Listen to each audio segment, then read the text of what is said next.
So I welcome you for this second talk in the area of social and economical change. And in the last talk we had the overview of, you can say, the global situation taken from the perspective of what's the suffering, what's the diagnosis, of the causes of the suffering. Is there a cure possible? What could be the path? What could be the therapy? Now, today, obviously, I will stay with the therapy, with the path, a proposition of what could be helpful on the path. And we can roughly outline 3 areas of how we can promote a positive change in our society. The first area is the personal one, the individual one, where every individual actually can do what she or he can in order to deepen one's awareness, in order to open up to the inherent qualities of oneself. So this includes contemplation, meditation, exchanges with others. It includes our whole personal development, that whole area. And that's actually the subject of most of my courses and seminars, how to help people to deepen their own personal approach. And then the second area of change is where we have to do with groups, where we work in institutions, where we work in organizations, where we maybe run a business, we are maybe CEOs of a larger enterprise. It's like this area of a whole group of people working together. And then we have the last area, the third one, which is the whole of society, which includes finances, financial system, the banking system, the politics, the laws in a country, how democracies or other countries design the life, how, in order to facilitate that change of the individual, of organizations, and the whole of society. So in these 3 areas, the one of personal development is not the subject right now. I will focus on the medium one, on the middle one, the one which is how to help multinational corporations or small businesses to change towards something that would be a sustainable development. And as you know, I'm not an expert in that. I'm just someone very motivated and interested, and I have done some reading and some talking, and I've informed myself. And that is an approach which has already found very large support. It is the approach first implemented in Bhutan, this small country of Bhutan in the Himalayas, with less than 1 million inhabitants, I think 700,000, something like this. And it's called the happiness standard, or the gross national happiness, instead of the gross national product, which is measuring quantities of financial transactions. And here, actually, the Bhutanese government decided, well, according to our innermost values, being a Buddhist country, how do we want to run our country in these times? And actually, to follow quantities and the rules of the seeming rules of the financial world that we have to have so much output, so much measurable transaction, and that will depend, that will show whether everything is going well, we don't feel that this is actually so helpful. It can only be a part of what we're interested in. So there was a longer process, and the Bhutanese government first searched for the right people to put together. So all the ministries were going to collaborate with one head supervisor and stimulator of the process, whose name is Ha Vinh Tho, actually a Vietnamese practitioner of the Buddhist tradition, but much more so, he is cross-cultural. He had French and Vietnamese parents. He grew up in Paris, studied in the Sorbonne, and had this Asian background, and was brought up with a lot of political involvement and so on.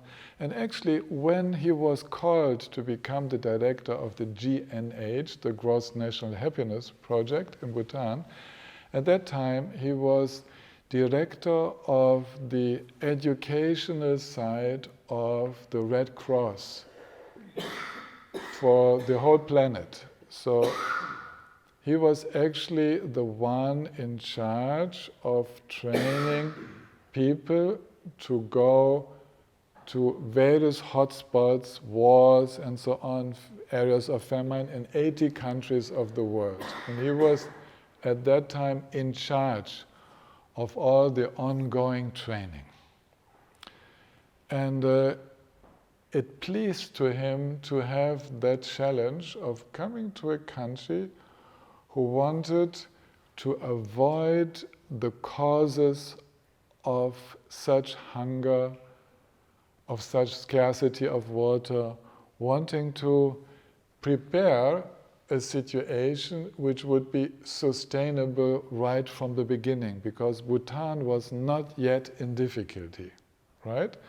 And they had the leisure of a small country, quite protected, to decide what they want to do with their country, which direction to give. And they wanted the whole government, the governance, the way the country was ruled, the way the country was directed, to follow actually the common good, the well-being of not only the people, but of the animals, of the forests, of the water.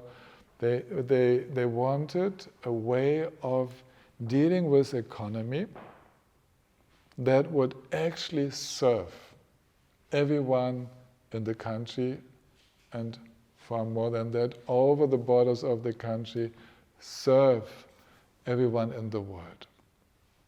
So nowadays, we are 20 years later, the system is working very well.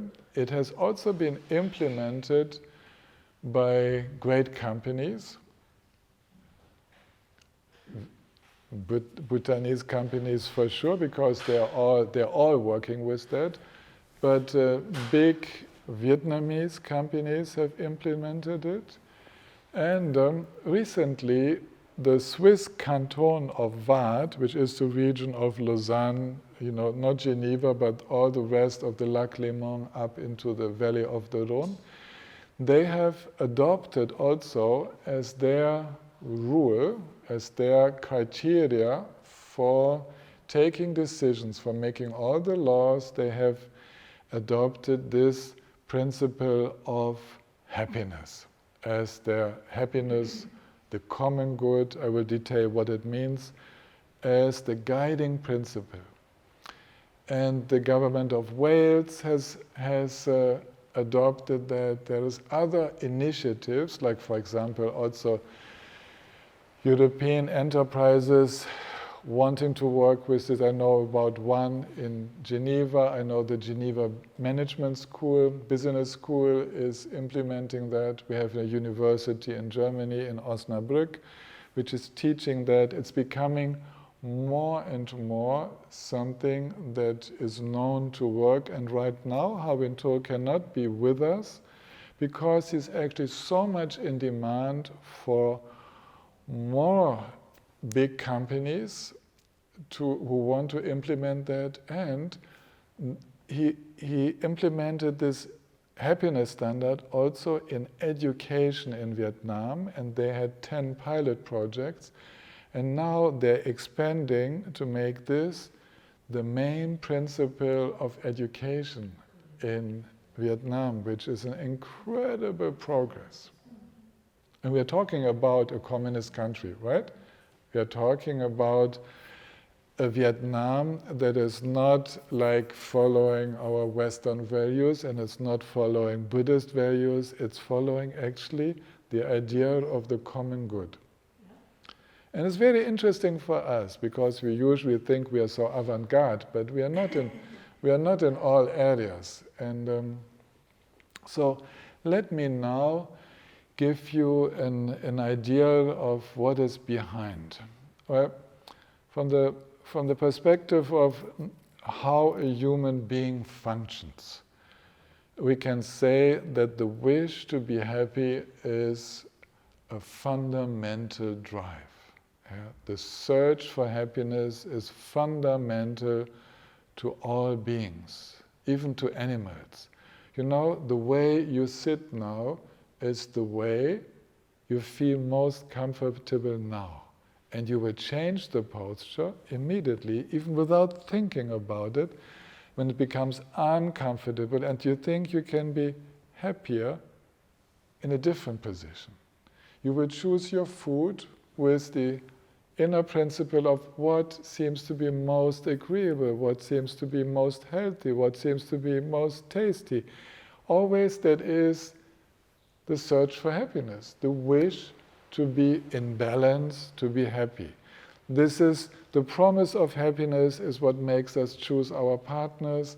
The promise of happiness is what makes us choose different options, whether I go right in my life or left in my life, I take this option or that option. There is always a reflection on what makes me personally happy, what's good for my family, what's good for a larger group of people. So there's always this concern in the background, what is actually beneficial? So you can say that this is a principle of love for oneself, love for my family, love for the groups I'm working for, which expresses itself in a wish for well-being. This wish for well-being is another term for searching for happiness. Of course, we can say that this search for happiness has very often been misoriented. We can understand the striving for profit as the thwarted way of searching for happiness, by feeling that wealth, prosperity, money, power, that could make happy, but it makes happy for a short time, and we know after a certain amount of wealth, any more wealth doesn't make more happy. This has been proven with many studies already. More than what is more than enough does not make more happy. So what did the government of Bhutan do? They thought, well, everyone wants to be happy. We want to be in harmony. We want to feel well. We want to have good contact between government and people. We want to have trust. What are the factors that will allow for relative happiness in the long run? The individual happiness, the individual spiritual practice, we just create a good environment for that, but this is a personal choice of everybody.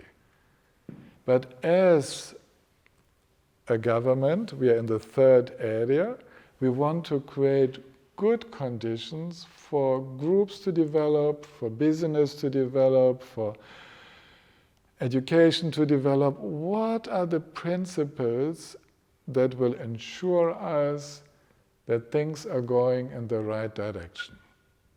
And they came up with what they call the 4 pillars, the 4 pillars of gross national happiness. And if you want to look up for yourself, you will find this under GNH, Center, Bhutan.org. Yeah, you will find all this information, GNH Center Bhutan, where they describe how they went about the whole process. It took 7 years. It took 7 years to develop the whole program before it could be finalized. And all the ministries were working together with researchers, with specialists in all fields. Now, one pillar, environmental conservation. Yeah? Preserving nature, protecting the environment. You know, this is the pillar of sustainability for the conditions of life.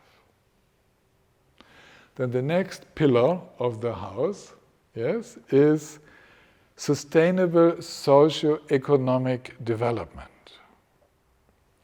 So a sustainable social and economical development needs to take care of the material basis of all people. It needs to take care of a good education. It needs to take care of good employment, good contracts, good employment conditions, how people earn their living.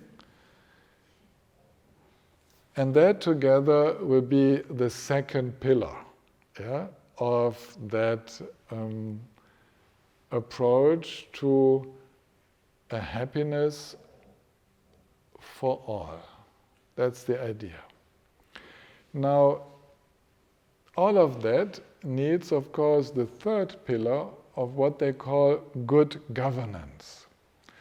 This means that the way the laws are made in the country and the evaluation of the laws which have already been passed and the regulations in rule, all these have to be evaluated.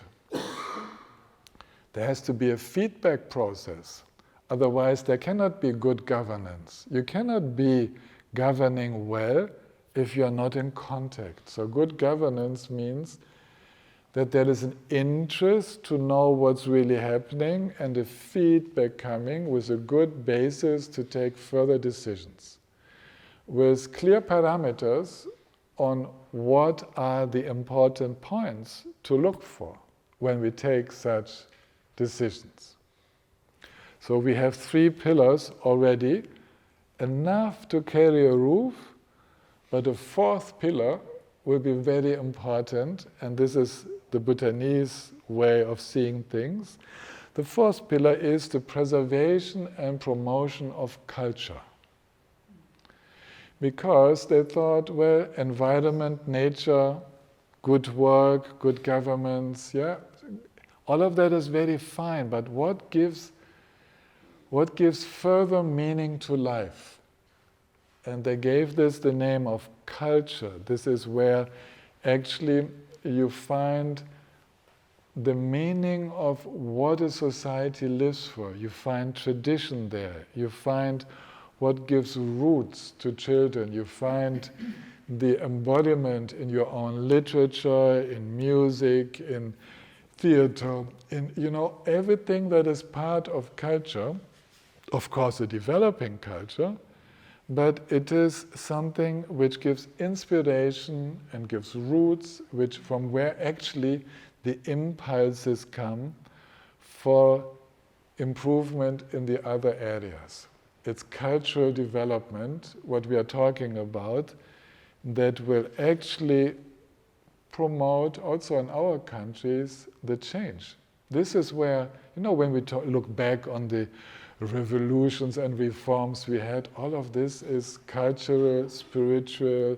It was preceded and accompanied by literature, by theater work, by artwork, by music work. So all of that actually around the theme of beauty, around the theme of inspiration, of what gives meaning to life, of what inspires us, to have a sense of the culture behind. This needs to be preserved. So we have 4 pillars which can carry the roof.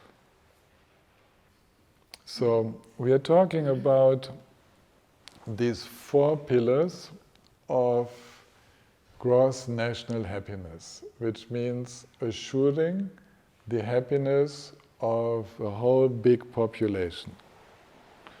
Environmental protection, social, economic, happiness, safety, guarantee. We have the good governance, and we have the cultural pillar, the really encouraging everything that is the expression of the inner, the inner enthusiasm of people, of what they live for and why they are doing certain things. So this is culture. And then, of course, this was just the beginning. These were the 4 main topics. And from that, the 4 pillars were developed into 9 domains. 9 domains in which we actually will become more precise now with what is important in a country or in a business, in an enterprise.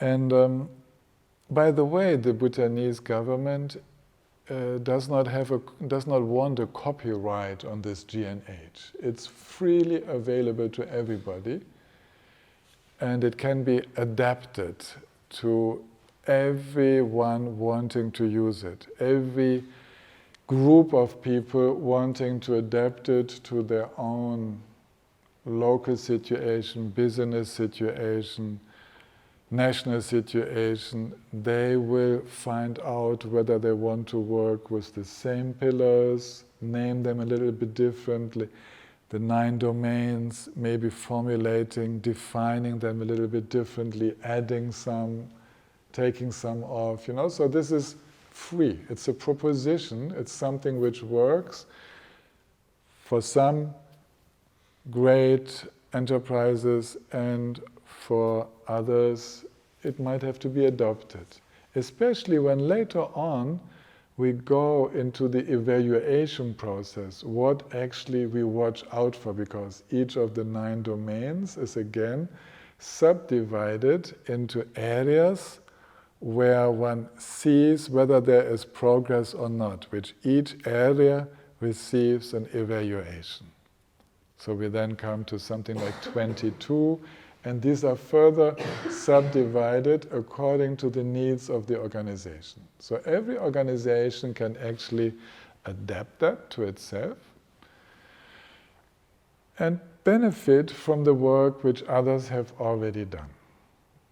For example, Vietnam's biggest shoe factory is working according to this principle.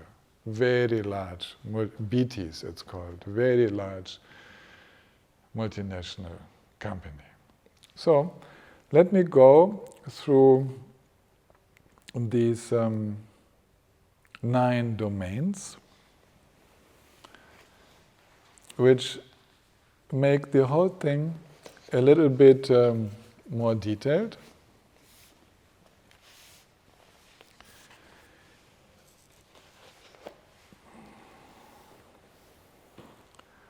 Among the pillar of sustainable socio-economic development, of course, we have the domain of psychological well-being. So we have to see whether the people in the company, if I take now company as an example, whether they are content with their life, what is the balance in their life between what we call the positive emotions like joy, feelings of togetherness, friendship, and so-called negative or hindering, obstructing emotions like jealousy, anger, and so on. We will, there's lots of psychological ways to find out really what it is.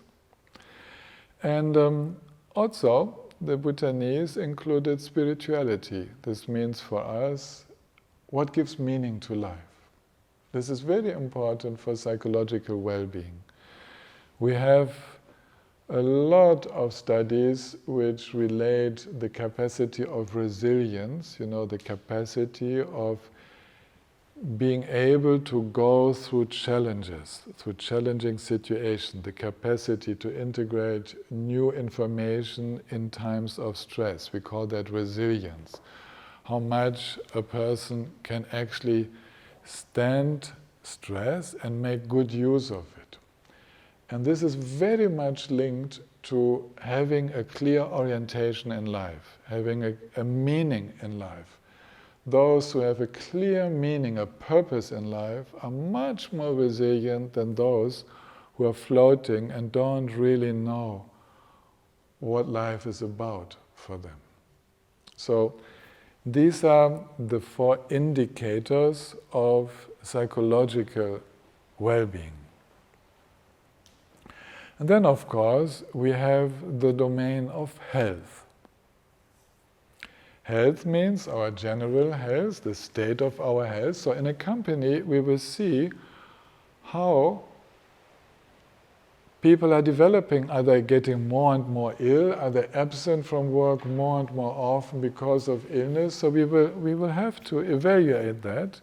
We will see what are the number of healthy days, and we will have to take care in companies to avoid,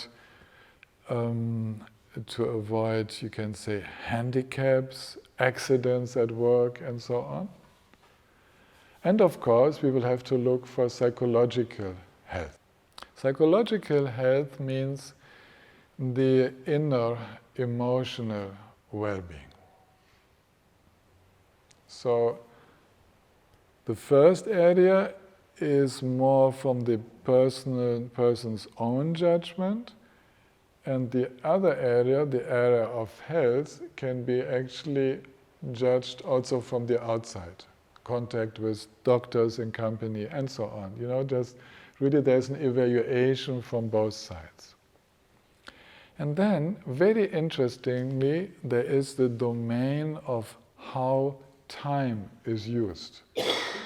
The way to relate to time. And I myself feel this is such an important subject that maybe I talk about that a little bit more. In the relationship to time, we can see how a person relates to life. So it's not only how much working time, how much free time, how much sleep. It's not just that. This is also important. But it is the feeling of time. Do I always have enough time? Or never enough time? Or no time whatsoever?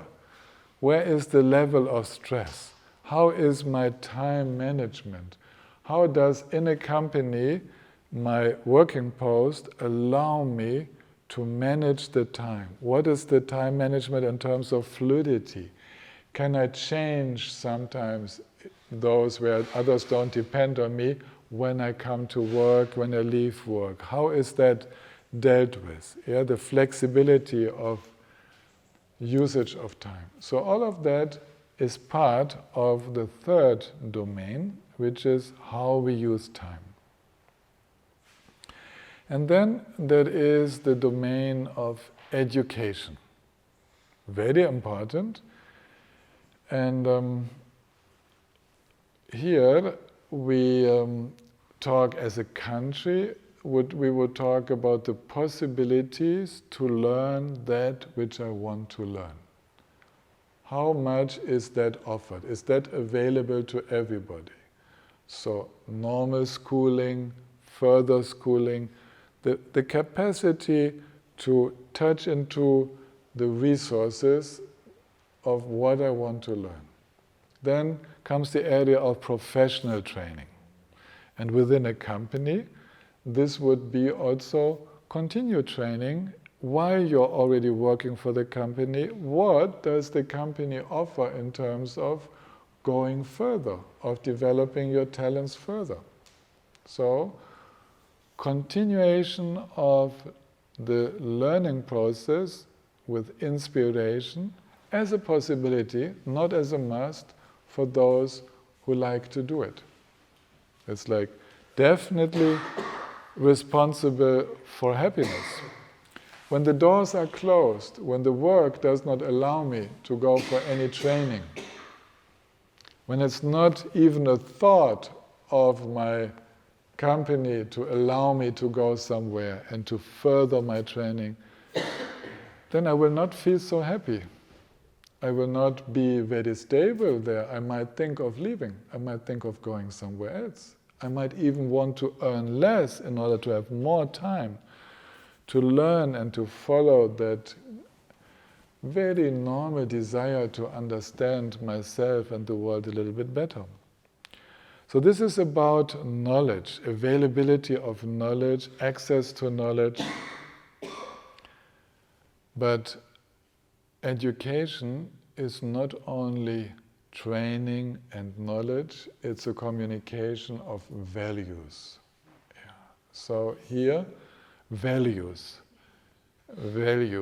because values, this means what are the greatest priorities in our life, what decides actually our actions, what is the value that is behind any decision.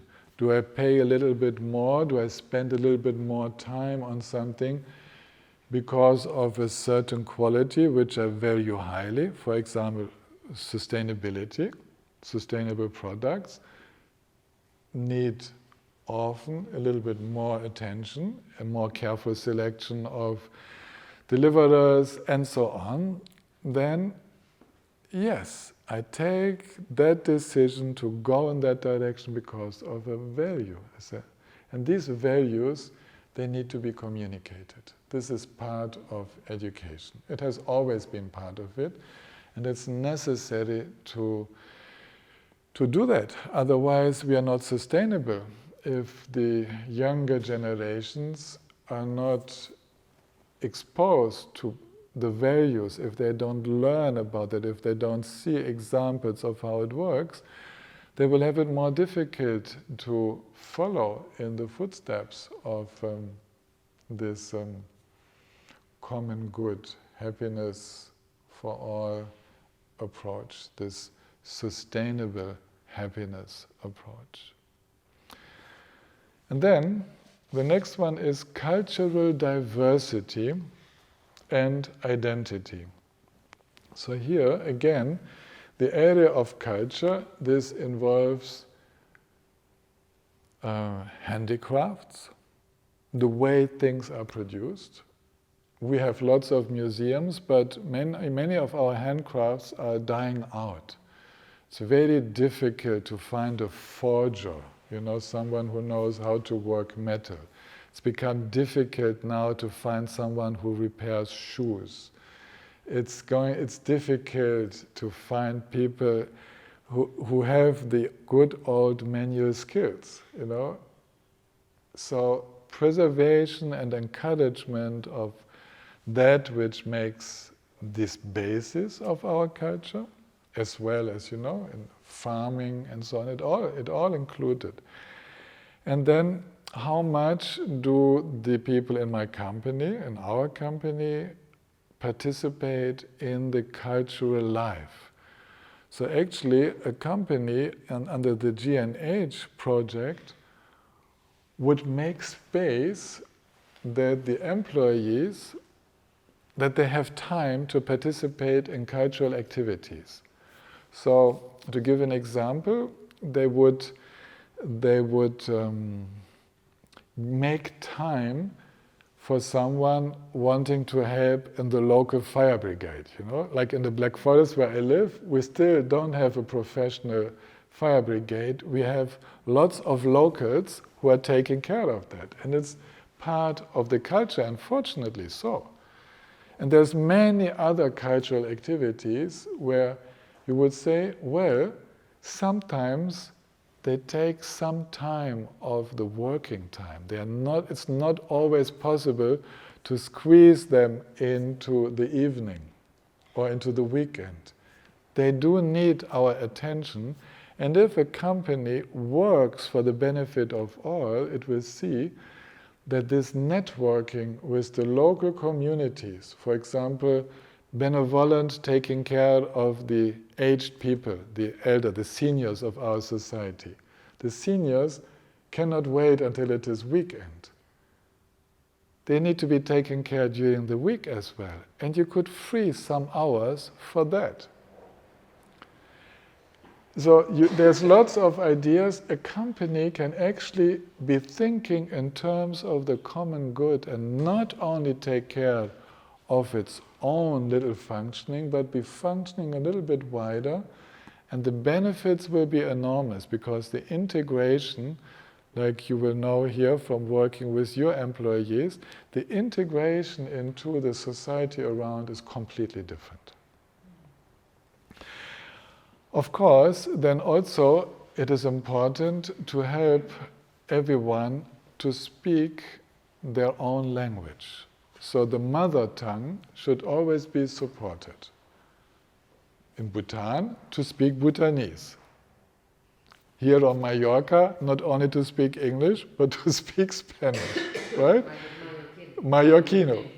Or Catalan when you go to Barcelona, or whatever, you know, this is part of culture. So the Mallorquino is the pirate's language, I don't know. Is it? No. It's a mixture, it's a mixture. Yes. Well, let's hear that my pirate's husband, he will kill you. Yes, good, it's a real language. You know him. Yes, yes. It's a language. I will not I will not mess around with Juan. No, I will be very careful. Be careful. Don't hear the So, yes, the mother tongue. Like in Switzerland, for example, we have the Rätoroman, the Romanic language. It needs to be preserved. There's a whole part of culture, and there's many Romanic languages, not one. There's many of them. It needs to be preserved. It's the fourth language of Switzerland, very often forgotten. It's very important.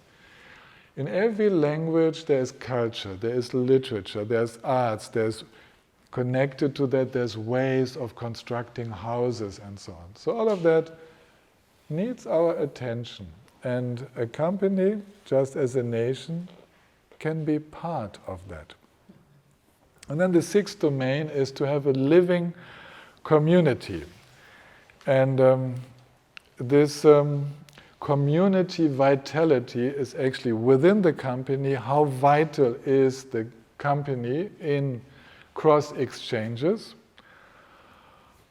How much generosity is there? How much safety is there in the relationships? And what is each individual's relationship to the community?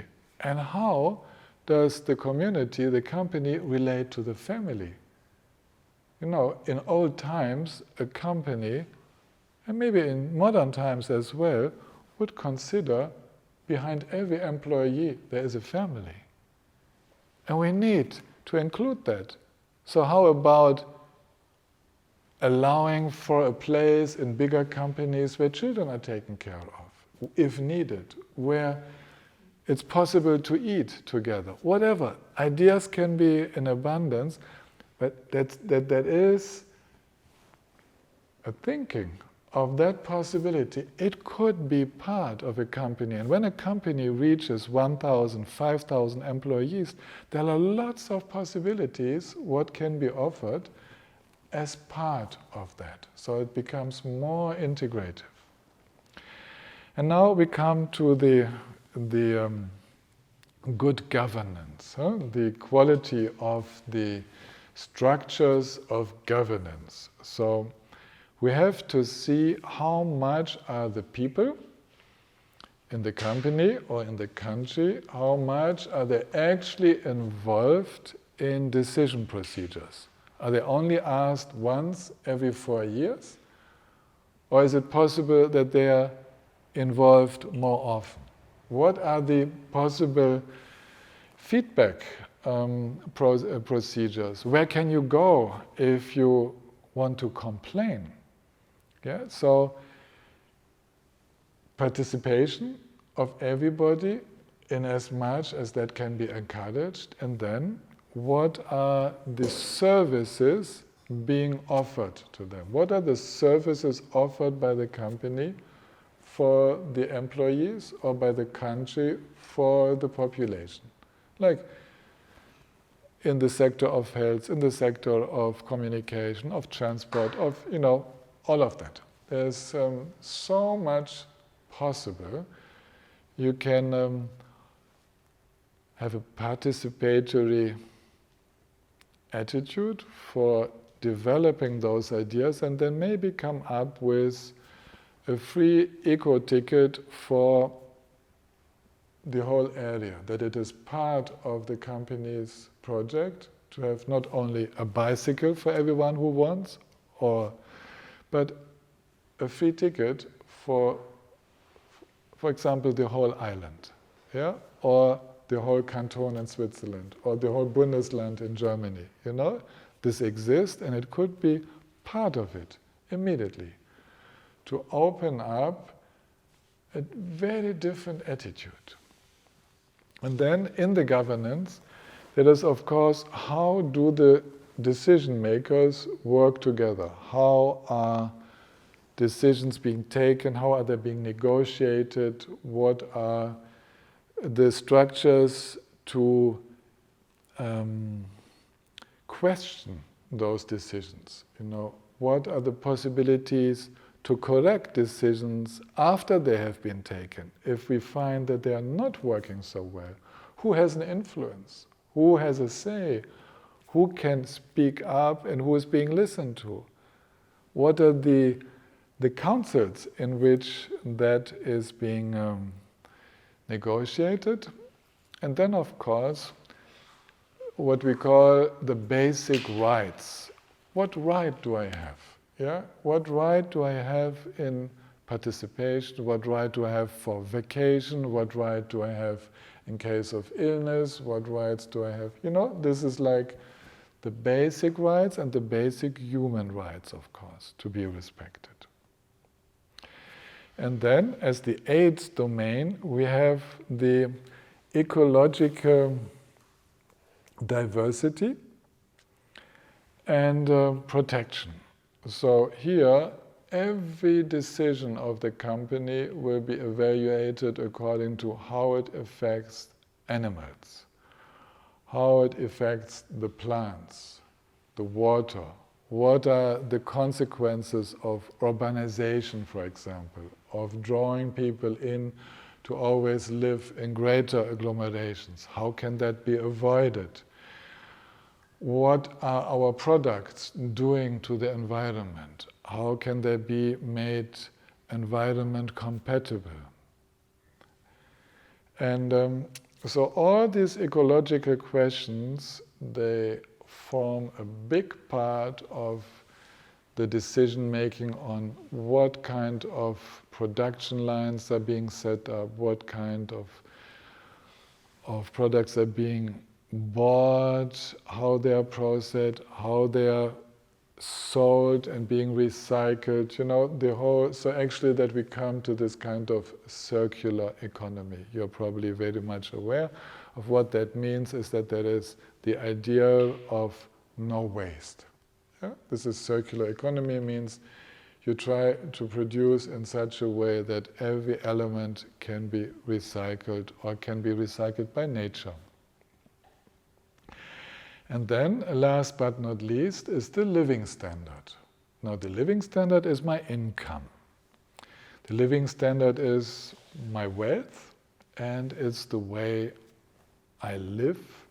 That means the habitat, the apartment, the place, the sanity of that place, the environment in which I live. So this last one, of course, is included, but it's, as you see, only one of the 9 domains. The living standard is not the one and only measure.